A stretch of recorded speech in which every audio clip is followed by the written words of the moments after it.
Bueno, le damos la bienvenida a todas las personas que empiezan a unirse a este webinar informativo con Deakin University. Me presento, mi nombre es Karen Martínez y hago parte del equipo de Relaciones Internacionales y Consejería Académica de Colfuturo. Y el día de hoy nos acompaña Karen Gould. Ella es Director of International Student Recruitment de la Universidad de Deakin.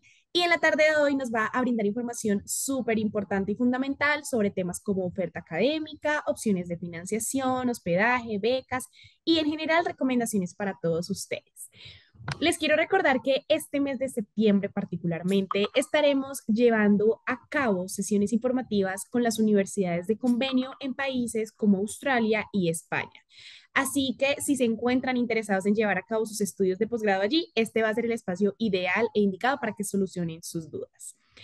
Adicionalmente, les quiero contar un poco del convenio que tiene justamente Colfuturo con Deakin University, y es que en el marco de este acuerdo, esta universidad le dará un descuento del 25% en el valor de la matrícula a los beneficiarios de Colfuturo en Coursework Masters, y adicional, los beneficiarios que necesiten mejorar su nivel de inglés previo al inicio de la maestría serán elegibles para recibir hasta 20 semanas de preparación sin costo de matrícula en Deakin University English Language Institute.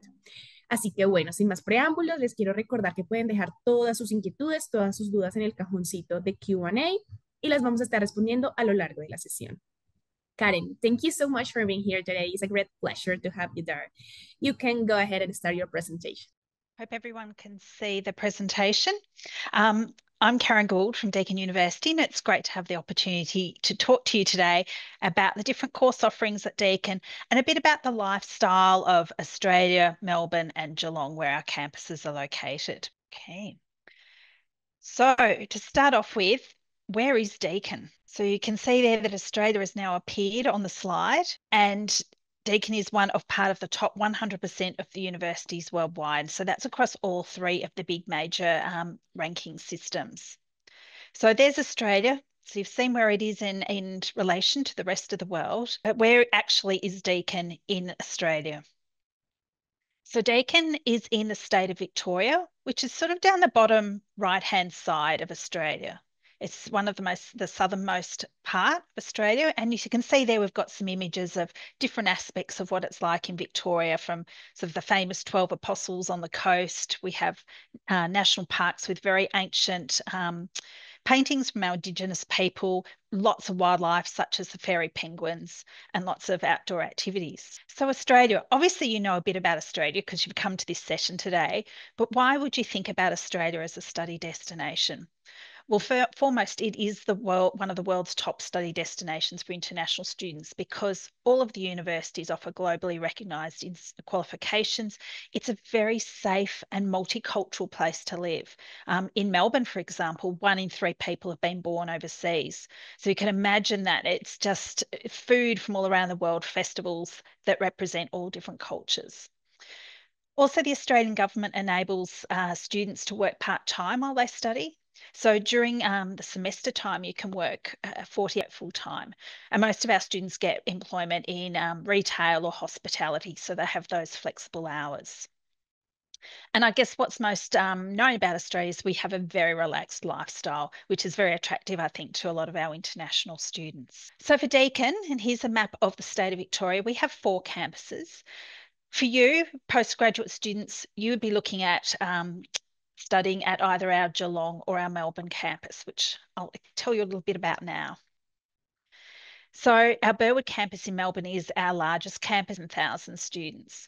And courses that are offered here are sports management, all our science programs, a Master of Communications, film and television, those types of programs. And Melbourne, according to the QS Student City rankings, we're the 5th best student city in the world. And I think one of the reasons is because, as I said before, it's very safe and multicultural, but there's always a lot of things going on.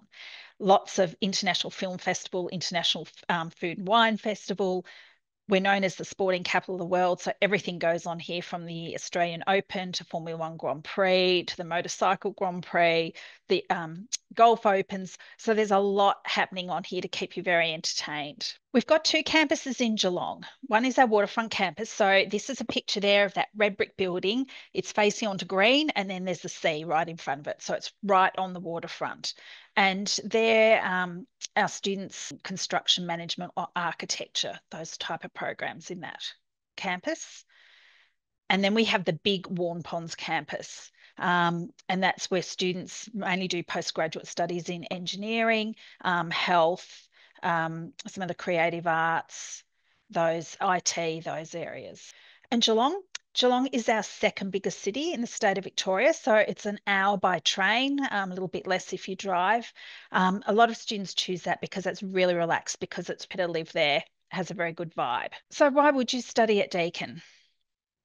I'm not going to go through all these dot points here, but because there's a lot about rankings and everyone can tell you about how good they are at things. But I think for us, what has been for the last 14 years is that in the state of Victoria, we've had the highest student satisfaction for both our domestic and international students. And that's in terms of their educational experience, the quality of the facilities, and the level of student support. So you're going to know when you come to Deakin, you are going to be very well looked after. We've got all those support mechanisms. And I should also say, you see on this third dot point, work integrated learning. So that's sort of the practical aspects. So virtually all of our courses do have some practical element to it. So whether you go and do a work placement, or companies come to us with a real life business problem that in a group that you'll be solving. So you will have that practical experience. And just one in the world for sports science, and then number 11th for sports related subjects, and 16th for nursing. And we're top 10 or top 50 in the world for education and training and the textile science and engineering area, sort of like the fibre technology. And then you can see all the other ones in the top 100 and top 200. Overview of the 4 faculties we have at Deakin and the key study areas, so you can get a feeling about where you're going to fit in. It's an education, and that's sort of communication, creative arts, education, humanities, and social sciences.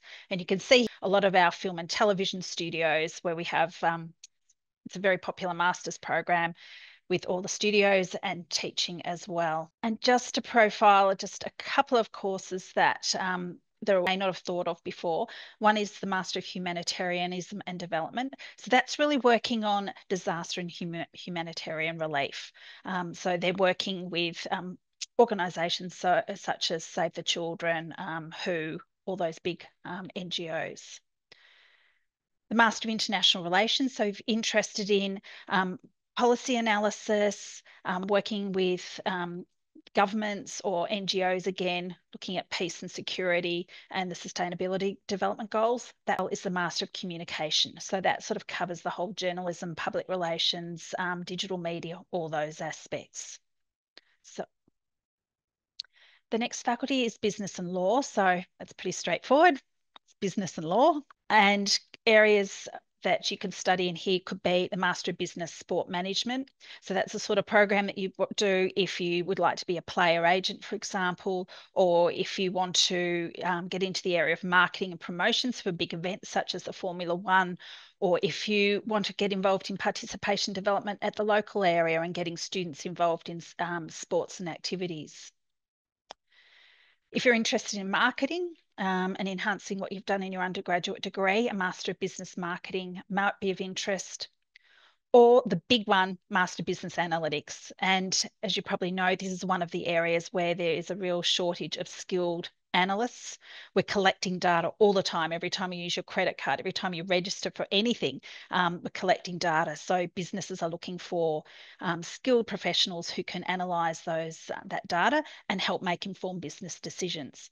And we've worked with IBM, Microsoft, Altus Consulting, Deloitte, Ernst & Young, PBT Group, and PwC, so big multinationals, to develop this course. Faculty of Health, so in health, medicine, nursing, psychology, and also sport in terms of sport as health. And some of the courses that we offer in the postgraduate area is the Master of Nutrition and Population Health.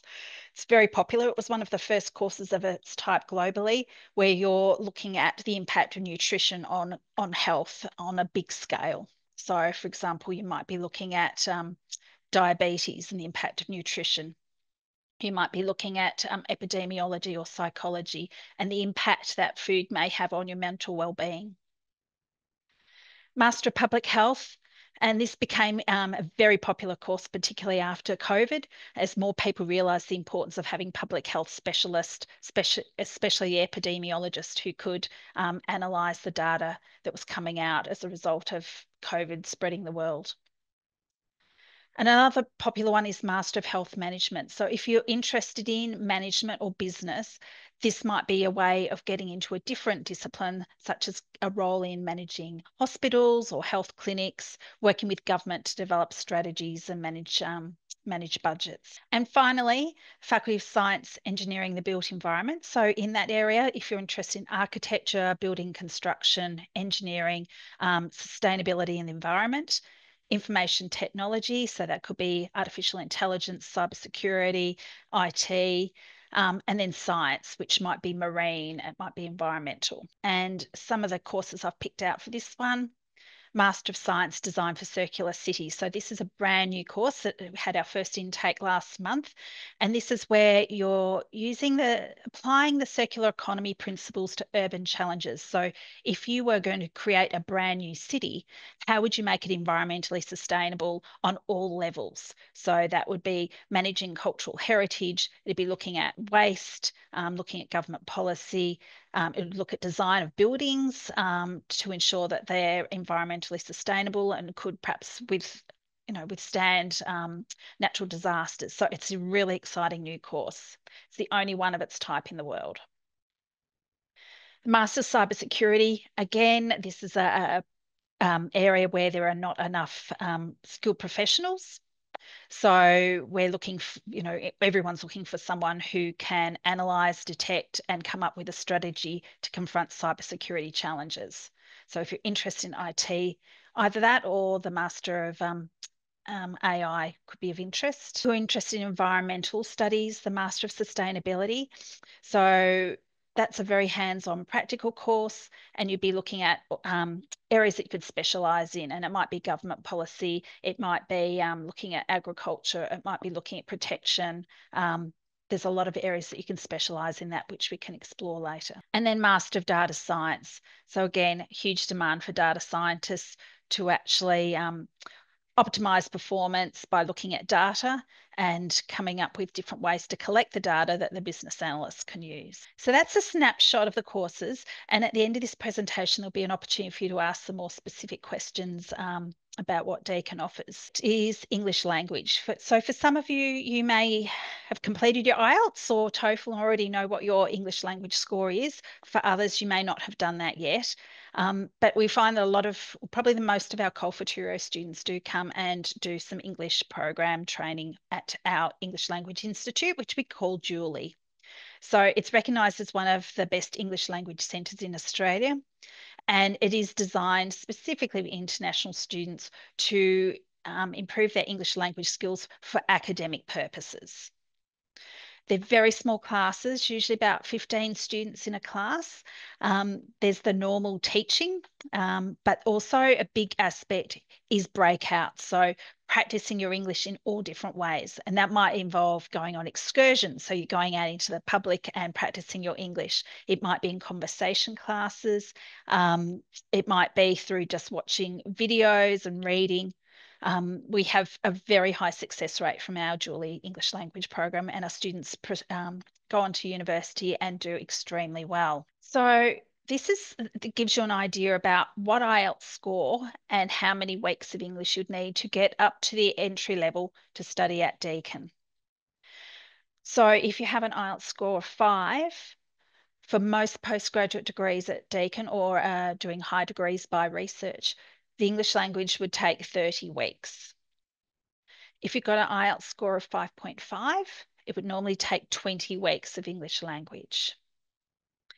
If you've got an IELTS score of 6, it'd normally take 10 weeks.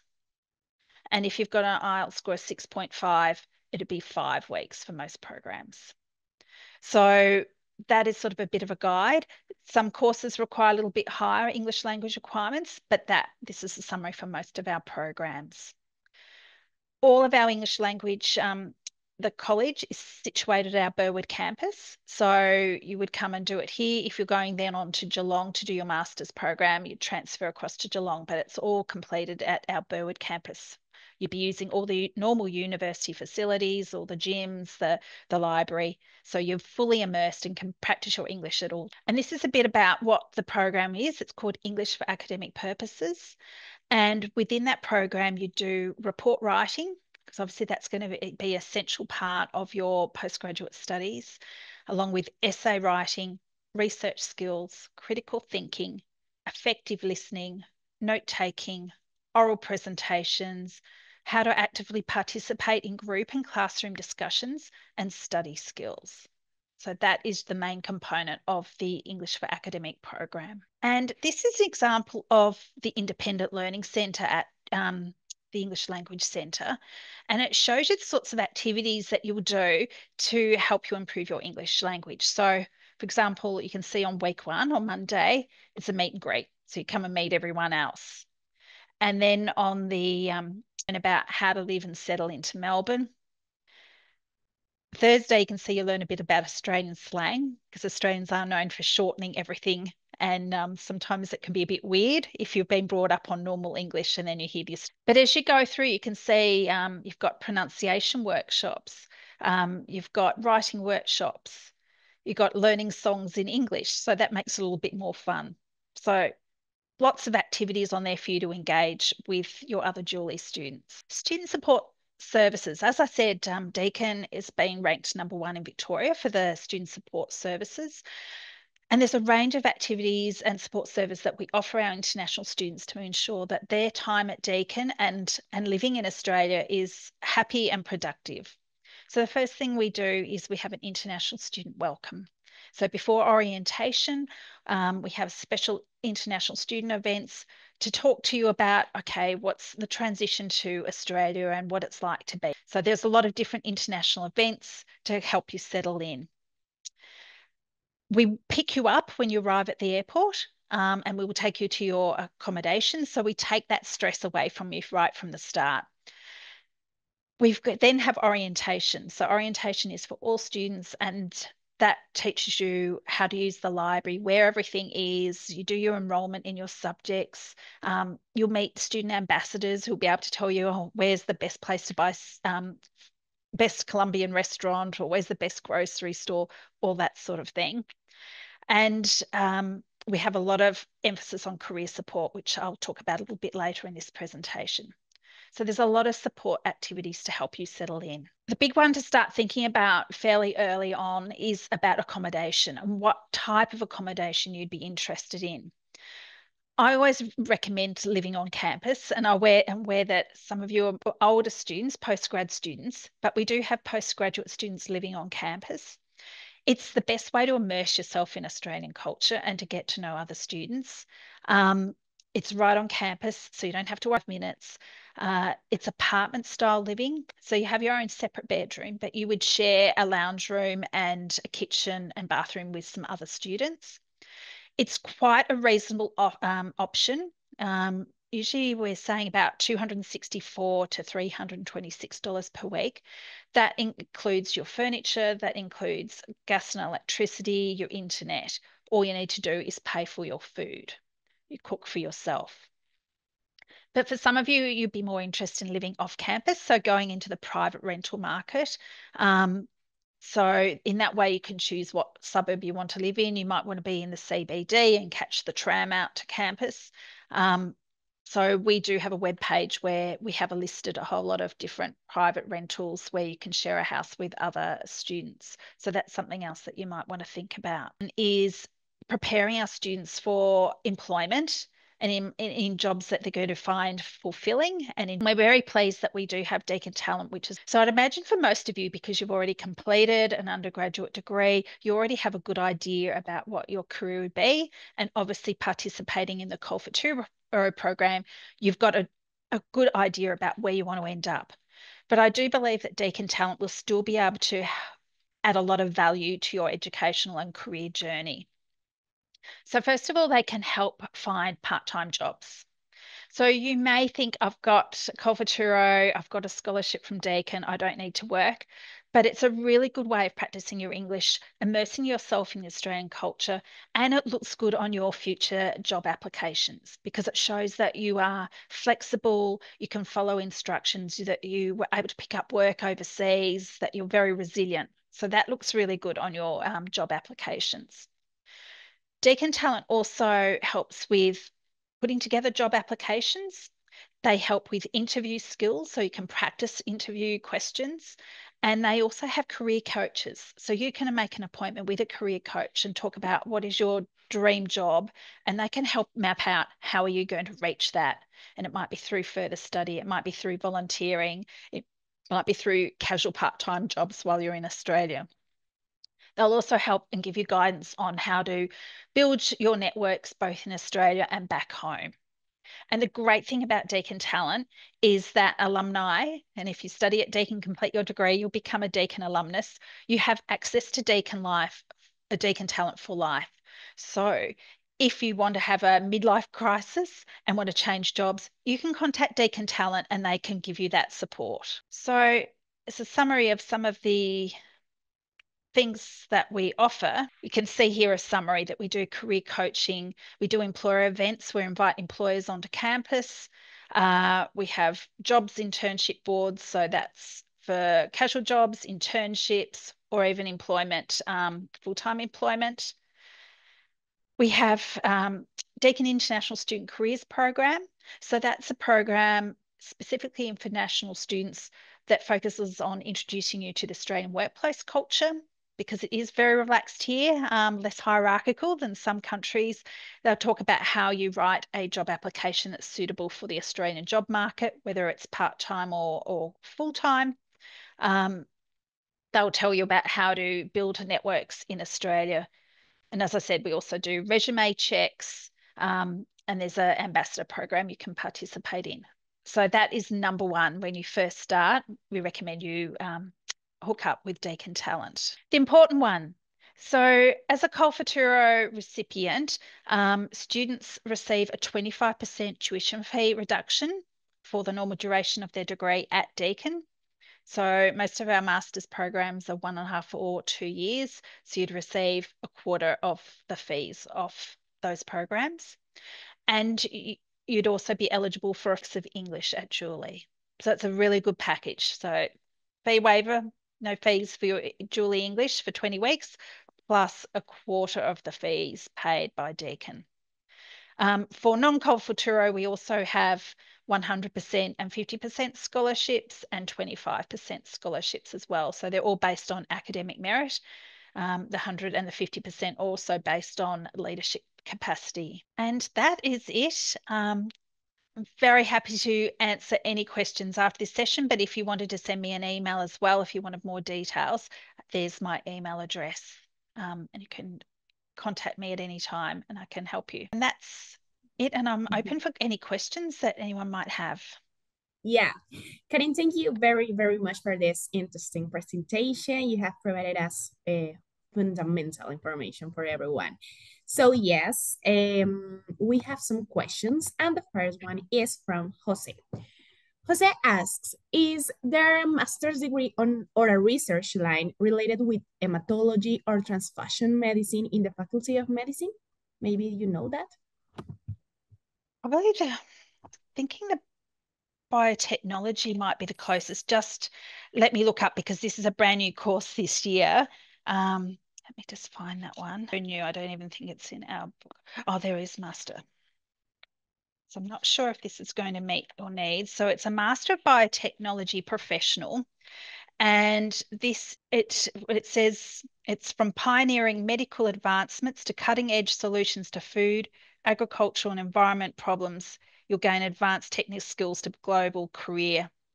And career outcomes are information scientists, food scientists, chemists, molecular biologists, medical scientists, researchers. So that's a Master of Biotechnology.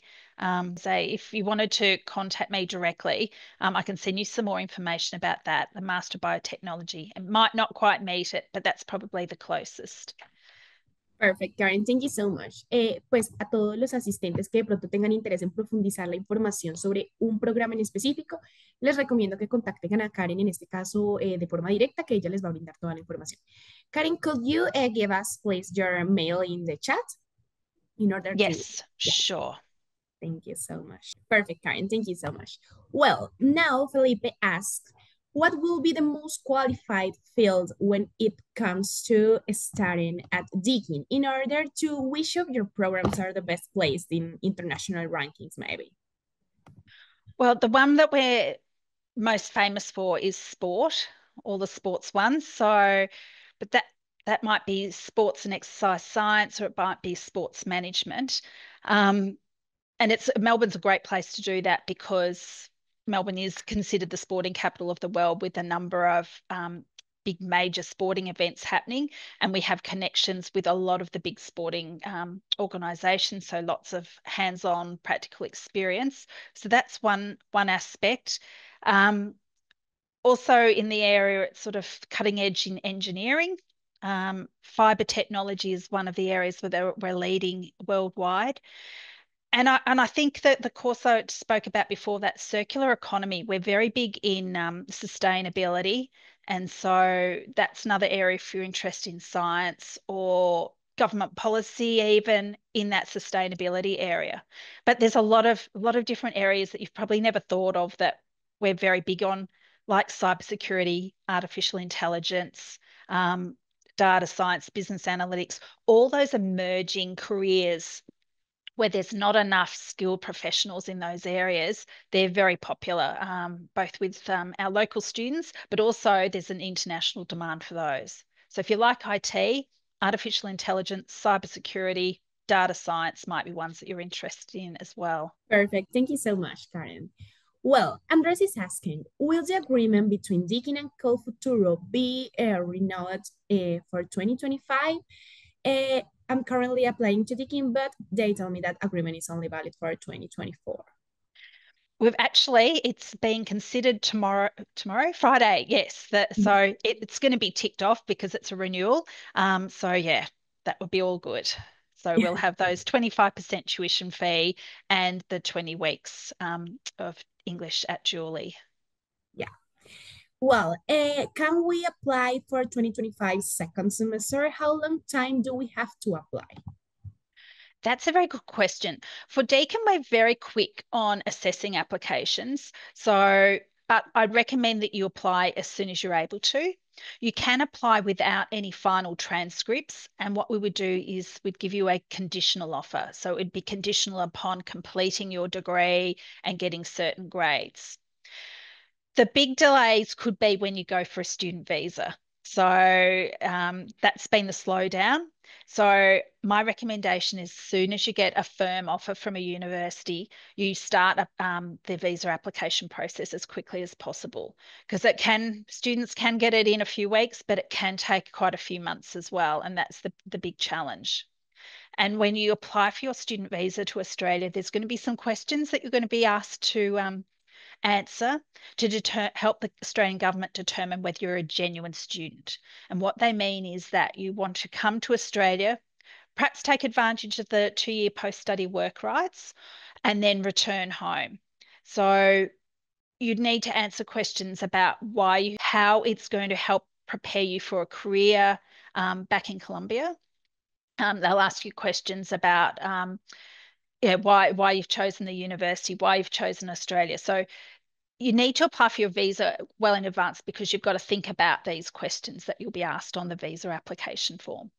So I guess my takeaway answer is do everything as Yeah, thank you so much. Well, Angelica is asking, how far in advance should we arrive at the university before classes start? we recommend if you can at least a week, 2 weeks before your class. It's going to depend on your accommodation. If you decide that you want to rent privately, so not live on campus, we'd recommend that you don't sign any agreements with a rental company until you arrive in Australia and have a look at the accommodation. Because you know what it's like. Photos can be a little bit deceptive. So if they've got photos of the room. It might make it look bigger than it actually is. So if you come a couple of weeks earlier, we can help you arrange temporary accommodation, and then you can take your time looking at the accommodation, meeting people in share houses to make sure that you're a good fit. And it gives you the opportunity just to adjust to Melbourne before classes start. Just relax, cope with the transition. So that's another reason why you need to apply for your student visa as early as possible, because you don't want to get it last minute and just add to that stress. Perfecto. Bueno, Julio y Mauricio nos hacen realmente una pregunta dedicada específicamente a un programa de interés específico. Karen ahorita de pronto no va a enfatizar mucho en los programas en específico, sino que nos va a hablar de generalidades de la universidad. A Julio y a Mauricio los quiero invitar a que le escriban al correo. Karen nos lo dejó en el chat. Y ahí le pueden preguntar todo lo que requieran sobre esos dos programas que son de su interés o el programa que realmente que les llame la atención. Karen, bueno, también nos preguntan cómo podemos acceder a la grabación del webinar. Nosotros vamos a estar subiendo esta grabación en la próxima semana aproximadamente y también las haremos a llegar a su correo. Well, people say that they cannot see the mail in the chat. Maybe you send this to panelists. Yeah, don't worry. Okay. I'm gonna send this to everyone. Let's hear. Sorry, guys. Yeah, maybe, I don't know, please, someone confirm. ¿Alguien me puede Yes. Sí, yeah, better. Thank you so much. Well, Karen, about work, about job, maybe can students work while they are doing a master? Yes, they can.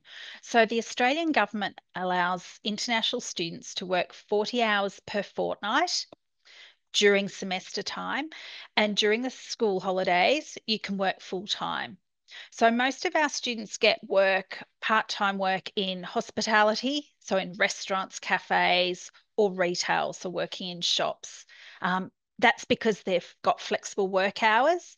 They also like it because it means that you have to interact with Australians, so you can keep practicing your English and get used to the Australian culture. I was talking to a girl the other day, she's Chinese, and when she arrived, she got a job working in a Chinese restaurant. And then she thought, no, this is no good because I'm just speaking to people in Chinese. I need to work somewhere where I'm going to talk to people from a real cross section of Australia. So she got a job in a supermarket because you're talking to all different age groups, all different nationalities. So there's that opportunity. And at Deakin, through Deakin Talent, we do have a jobs board. So they list, it's electronic, they list all the part-time jobs that are up around the area. So you can apply for those types of jobs. And this, we have minimum wages here.